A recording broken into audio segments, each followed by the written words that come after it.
వ్రతాలకైనా, పండగలకైనా, నిత్య దీపారాధనకైనా తామరొత్తులతో జ్యోతి వెలిగిస్తే గనక, దీపం పెడితే గనక మనకి చాలా మంచిది. అవి మనం పూజా సామాన్లో కొంటూ ఉంటాం కదా ప్యాకెట్స్ అనేవి.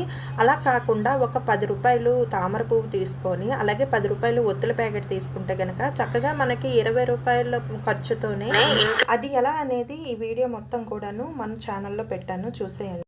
వ్రతాలకైనా, పూజలకైనా, నిత్య దీపారాధనకైనా ఈ తామరొత్తులు వెలిగించడం వల్ల మనకి చాలా శుభం జరుగుతుందని చాలామంది నమ్ముతూ ఉంటారు. నేను కూడా నమ్ముతూ ఉంటాను. అందుకని చెప్పేసి ఇంతకుముందు అయితే నేను పూజ సామాన్ల దగ్గర ప్యాకెట్స్ అనేవి కొని తెచ్చుకుంటూ ఉండేదాన్ని. కానీ ఎక్కువ రోజులు వచ్చేవి కాదు. ఇలా చేయడం వల్ల రూ. 10, రూ.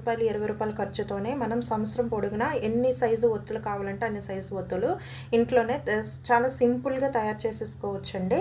మొత్తం వీడియో కూడాను మన ఛానల్లో పెట్టాను. ఎక్కడ స్కిప్ చేయకుండా ఫుల్ వరకు మీరు చూస్తే కనుక మీకు అర్థమవుతుంది. అలాగే మన ఛానల్ లైక్ చేసి, షేర్ చేసి, సబ్స్క్రైబ్ చేసుకోండి.